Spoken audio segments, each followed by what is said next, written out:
உங்கள் பிறவியின் நோக்கம் என்னவென்று தெரிந்து கொள்ள வேண்டுமா? உங்கள் மற்றொரு துயரத்தை பார்த்து உங்கள் மனமும் கூட துயரம் போல உணரலாம். வாழ்க்கையில பெரிய கர்மா பாடம் இவங்களுக்கு என்ன அப்படின்னு இவங்க ஓடி ஓடி போய் செய்வாங்க. தவறு எதை பத்தி யோசிக்காமலாம் போய் செய்வாங்க. ஆனா இவங்களுக்குன்னு வரும்போது நோபடி வில் டூ. இதுதான் உண்மை.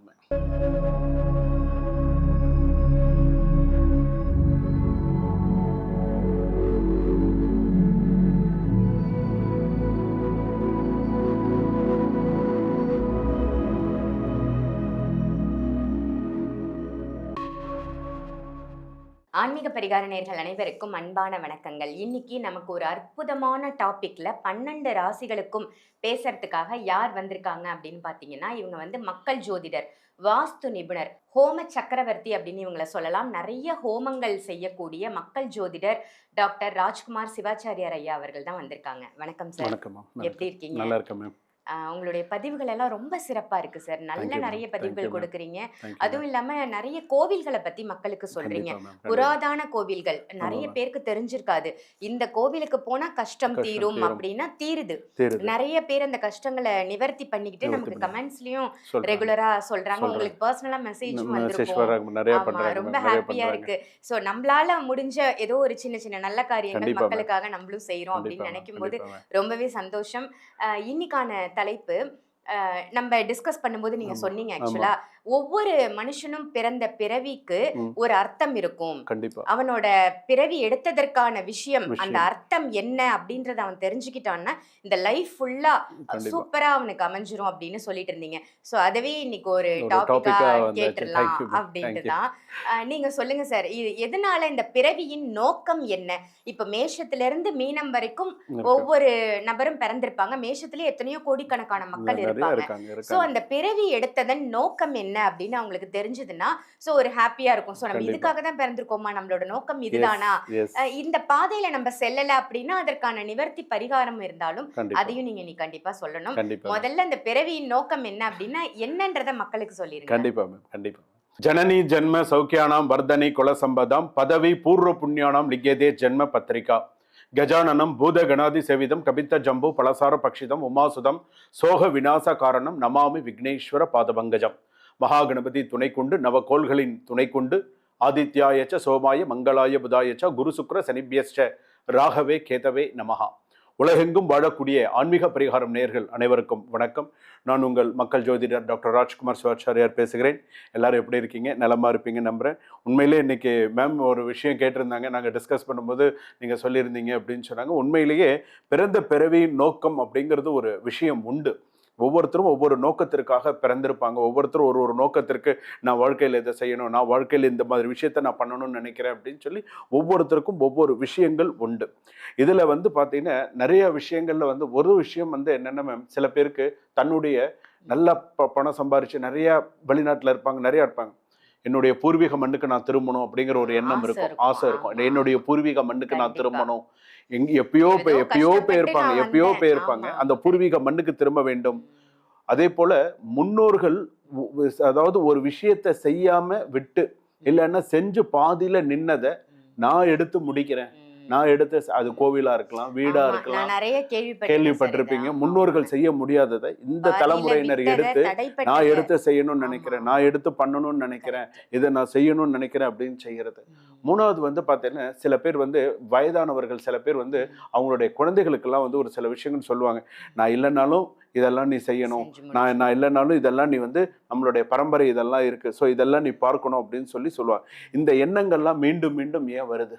ஒருத்தர் நம்மளுடைய நோக்கம் ஒவ்வொருத்தருக்கும் ஒரு நோக்கங்கள் இருக்கும். அதாவது சில பேருக்கு பார்த்தீங்கன்னா இதெல்லாம் நம்ம உலகத்துல பிறந்து தற்செயலா பிறந்தோமா, இல்லை நம்மளுடைய கருமா பலனா, நம்ம எதுக்காக நம்ம பிறந்தோம், என்ன விஷயத்துக்காக நம்மளுடைய லைஃப் ஓடின்னு இருக்கு அப்படின்னு. சில பேருக்கு எந்த விதமான நோக்கமே, அதாவது பிளைண்டா இருக்கும். சில பேருக்கு ஒண்ணுமே இல்லாம பிளைண்டா இருக்கும். இதை பத்தி தான் இன்னைக்கு இன்னைக்கு மேஷ ராசின்னு இன்னைக்கு இவங்களுடைய நோக்கம் என்ன, இவங்க என்ன செய்ய போறாங்க, எப்படி பண்ண போறாங்க, இவங்களோட லைஃப் எப்படி இருக்கும் அப்படிங்கிறது ஃபுல்லா நம்ம தெரிஞ்ச வீடு கட்டுறது, கோவிலுக்கு ஒரு விளக்கு, முன்னோர்கள் கடமையை நிறைவேற்றியது, இந்த மாதிரி நிறைய விஷயங்கள் நம்ம சொல்லலாம் இந்த பிறவியின் நோக்கம் அப்படிங்கிறது. அதனால இது பார்த்தீங்கன்னா முதல்ல இதுல பார்த்தீங்கன்னா நம்ம இது பணம் சம்பாதிக்கிறதுக்குங்கிறது பார்த்தீங்கன்னா சில பேர் அந்த ஒரு நோக்கத்தோட இருப்பாங்க. பணம் சம்பாதிக்கணும் பண்ணணும் அப்படின்னு சில பேர் அந்த நோக்கத்துல இருப்பாங்க.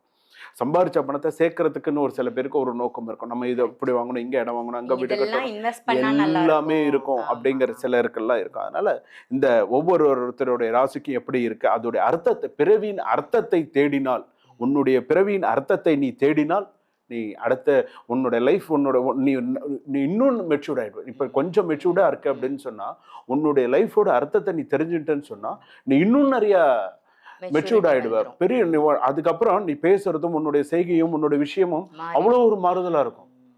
அதுதான் உன்னுடைய பிறவியின் அர்த்தத்தையும் நோக்கத்தையும் நீ புரிந்து கொண்டு ஒரு ராசியில நீ போன அப்படின்னு சொன்னா, நம்ம மேஷ ராசின்னா நம்ம இப்படிதான் போகணும், இந்த நோக்கத்துலதான் நம்ம இருக்கோங்கிறத சுவாமிஜி சொல்லிட்டாங்கன்னு சொன்னா நீ அதுல போனா சக்சஸ்.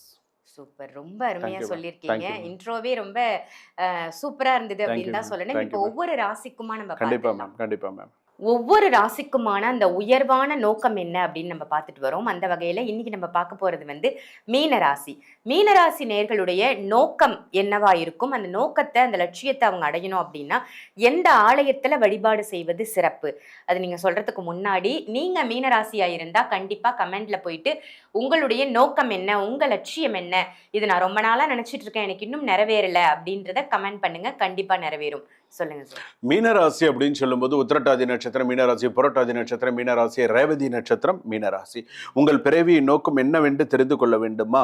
உங்கள் வாழ்க்கையில் சில விஷயங்களுக்கு காரணம் புரியாமல் இருக்கலாம், காரணமே புரியாம சில விஷயங்கள் இருந்து கொண்டிருக்கிறது, என்னன்னே தெரியாம. ஆனா டார்கெட் அச்சீவ்மெண்ட் பண்றதுல இவங்கள மாதிரி முடியாது.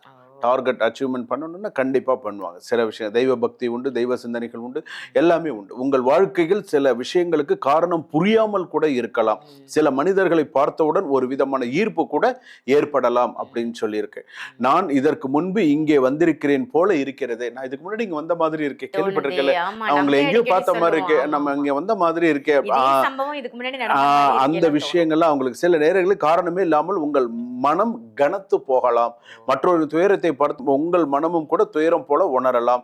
இதெல்லாம் மீனராசியின் தனி தத்துவமான உள்ளுணர்வு அப்படின்னு சொல்லுவோம். இந்த உலகத்தில் வெளிப்புற அதாவது சத்தங்களுக்குள் மறைந்திருக்கும் ஆன்மாவின் குரலை கேட்பது அப்படி ஒரு ஆறுதல், ஒரு சிறிய அன்பு கிடைத்தால் கூட மீனராசிக்கு மிகப்பெரிய ஒரு சந்தோஷம் அப்படின்னு சொல்லுவாங்க. உங்கள் உள்ளத்தில் இருக்கும் உலகத்தை இந்த உலகத்துக்கு ஒரு நாள் உணர வேண்டும்.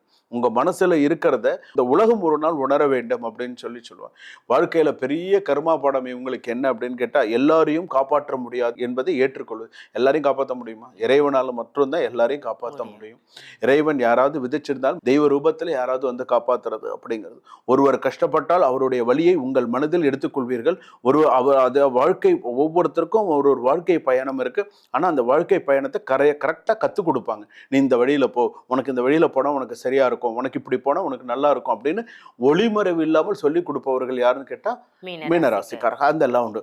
அன்பு கொடுங்கள், ஆனால் அதை இழந்து விடாதீர்கள். இதை வாழ்க்கையில ஒரு பாடமா வச்சுக்கோ. அன்பு கொடு, ஆனா அதை நீங்கள், ஆனால் அது உங்களை இழந்து விடாதீர்கள். சொல்றது உங்களுக்கு ஆமா, அவங்கள இழந்துடக்கூடாது. நீ அன்பு கொடு, ஆனால் உங்களை இழந்து விடாதீர்கள். அந்த வரியை ஞாபகம் வச்சுக்கணும் அப்படின்னு சொல்றோம். என் மனதிற்கு உண்மையான அமைதி எங்கே கிடைக்கும் என்ற கேள்வி முக்கியமா உங்களுக்கு தொடங்குறது. எனக்கு எங்க போனா எனக்கு அமைதி கிடைக்கும், முதல்ல எனக்கு ஒரு பீஸ் ஆஃப் மைண்ட் வேணும் அப்படின்னு அவங்க ரொம்ப நினைப்பாங்க. ரொம்ப எனக்கு பீஸ் ஆஃப் மைண்ட் இருந்தால் எனக்கு நல்லது அப்படிங்கிற மாதிரி நினைக்கக்கூடியவர்கள்.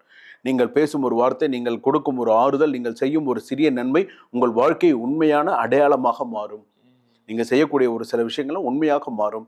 மீனத்தின் பிறவி நோக்கம் வாழ்க்கையை வெல்வதல்ல, வாழ்க்கையின் ஆழமான அர்த்தத்தை உணர்ந்து அன்பையும் அமைதியையும் இந்த உலகத்துக்கு விட்டு செல்வது.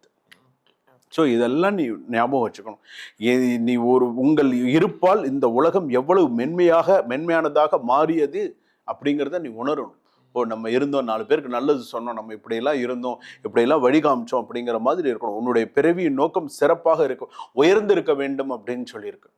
நீ ஏதாவது ஒரு விஷயத்துல நீ சக்சஸ் பண்ணணும்னு நினைக்கிறியா, நீ இந்த உனக்கு ஒரு விஷயம் நடக்கலையா, நீ மீனராசி மனசு அலைப்பாயும். கடல் கடந்து போகணும்னு நினைப்பாங்க. சில பேர் கடல் கடந்து போய் இருப்பாங்க. ஒவ்வொருத்தருக்கும் சில பேர் நான் சொத்து வாங்கணும்னு நினைப்பாங்க, ஏமாற்றத்தை அடைந்திருப்பார்கள். சில பேருக்கு வந்து பார்த்தீங்கன்னா ரிலேஷன்ஸ்னால ரொம்ப மனமுடைந்து ஏமாற்றப்பட்டு, நண்பர்களால் ஏமாற்றப்பட்டு பணம் போய் இவங்க ஓடி ஓடி போய் செய்வாங்க. ஒரு எதை பத்தி யோசிக்காமலாம் போய் செய்வாங்க. ஆனா இவங்களுக்குன்னு வரும்போது நோபடி வில் டூ. இதுதான் உண்மை. சூப்பர். இவங்க வந்து இவங்களுடைய லட்சியத்தை அடையணும் அப்படி இந்த மாதிரி தடைகள்லாம் வரக்கூடாதுன்னு எந்த ஆலயம் போகணும்? இவங்களுக்கு ஒரு கோவில் வந்து இவ ஒரு லட்சியத்தை அடைய வேண்டும் அப்படின்னு சொல்லும்போது இவங்களுக்கு வந்து பார்த்தீங்கன்னா மீனராசி அப்படின்னும்போது அந்த கடல் சார்ந்த நீர் சார்ந்த அப்படின்னு சொல்லுவாங்க. சிறை மீட்ட ஐயனார். சிறை மீட்ட ஐயனார். மீனராசி சிறை மீட்ட ஐயனார்னு ஒரு நம்ம செக் பண்ணணும். ஆனா எங்க இருக்கு, ஏன்னா மீனராசிக்கு இந்த ஒரு கோவிலுங்கிறது சிறப்பான கோவில். சிறை மீட்ட ஐயனார் அப்படின்னு பேரு.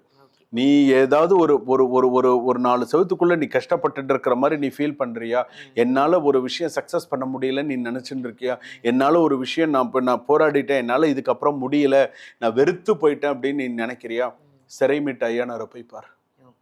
அவர் பேரு சிறை மீட்ட ஐயனார். சிறையிலிருந்து நம்மளை காப்பாற்றக்கூடியவர் அப்படின்னு, கஷ்டத்திலிருந்து மீட்டக்கூடியவர். அவர் பேரு சிறை மீட்ட ஐயனார். சிறை அப்படின்னா 2 அர்த்தங்கள்ல கூட நம்ம எடுத்துக்கலாம். சூப்பர். ரொம்ப ஒரு அருமையான விஷயமா இன்னைக்கு சொல்லிருக்கீங்க சார். மீனராசி நேயர்களே, மிஸ் பண்ணிடாதீங்க. சிறை மீட்ட ஐயனார் ஆலயம் எங்க இருக்குன்னு கூகுள் பண்ணி பாருங்க, நிச்சயமா கிடைக்கும் உங்களுக்கு. ஒரு முறையாவது அந்த ஆலயம் சென்றுட்டு வாங்க. உங்க லைஃப்ல இருக்கக்கூடிய சிக்கல், இன்னல், துன்பம் எல்லாமே தவிடுபொடி ஆயிடும். உங்க லட்சியம் இனிதே நிறைவேற என்னுடைய வாழ்த்துக்கள். ரொம்ப அருமை சார். இந்த ராசிக்கு பிறவியோட நோக்கம் என்ன அப்படின்னு ரொம்ப தத்ரூபமா அருமையா சொன்னீங்க. நன்றி. இந்த பதிவு உங்க எல்லாருக்கும் பயனுள்ள பதிவா அமைஞ்சிருக்கும் அப்படின்னு நினைக்கிறேன். இந்த பதிவை மற்ற ராசி நேயர்களுக்கும் கண்டிப்பா ஷேர் பண்ணுங்க. ஆன்மீக பரிகாரம் நம்ம சேனலை மறக்காம சப்ஸ்கிரைப் பண்ணிக்கோங்க. அதே மாதிரி ஜாதகம் பார்க்கணும், பொருத்தம் பார்க்கணும், இல்ல ஜாதகமே கணிக்கணும், date of birth, time of பர்த்லாம் இருக்கு, ஜாதகம் இன்னும் எனக்கு கணிக்கல அப்படின்னா கூட வீடியோல தெரியிற நம்பருக்கு கால் பண்ணி அப்பாயின்மெண்ட் வாங்கி உங்க ஜாதகத்தை கணிச்சு உங்களுக்கு இருக்கக்கூடிய பிரச்சனைகள்ல இருந்து நீங்க வெளியில வரலாம். ஜாதக ரீதியா சில பேருக்கு பிரச்சனை இருக்கும், லைஃப்லயே நிறைய ப்ராப்ளம்ஸை ஃபேஸ் பண்ணிட்டு இருப்பீங்க.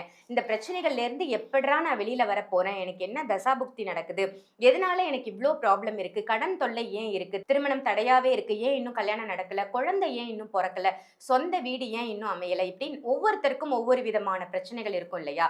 ஸோ இந்த பிரச்சனைகளுக்கு எல்லாம் தீர்வு காணணும் அப்படின்னு நினைச்சீங்கன்னா கண்டிப்பா ஒரு முறை உங்க ஜாதகத்தை எடுத்து புரட்டி பாருங்க. ஜாதகத்துல இருக்கக்கூடிய சின்ன சின்ன விஷயங்களை நீங்க சரிபடுத்தினாலே போதும், உங்களுடைய பிரச்சனைகள்ல இருந்து எளிமையா நீங்க வெளில வந்துடலாம். அதுக்கு நீங்க செய்ய வேண்டியது வீடியோல தெரியிற நம்பருக்கு கால் பண்ணி உடனே அப்பாயின்மெண்ட் வாங்கிக்கோங்க. சார் கிட்ட நிறைய விஷயங்கள் நீங்க பேசலாம், நிறைய விஷயங்களை பத்தி தெரிஞ்சுக்கலாம், நிறைய புராதன கோவில்கள்ல உள்ள பரிகாரங்கள், சூட்சமமான விஷயங்கள் உங்களுக்கு சொல்லி கொடுப்பாங்க. இதை தவிர்த்து உங்க வீட்டுல ஹோமம் செய்யணும், ஒரு கணபதி ஹோமம், இல்ல உங்க வீட்டுல கிரகப்பிரவேசம் இருக்கு, கிரகப்பிரவேசத்துக்கு ஹோமம் பண்ணணும், இந்த மாதிரி இருந்தாலும் இதே சேம் வீடியோல இருக்கிற நம்பருக்கு கால் பண்ணி அதுக்கும் நீங்க அப்பாயின்மெண்ட்டை ஃபிக்ஸ் பண்ணிக்கலாம்.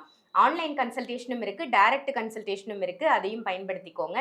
இதே மாதிரி வேற ஒரு நல்ல நிகழ்ச்சியில உங்க எல்லாரையும் சந்திக்கின்றேன். நன்றி, வணக்கம்.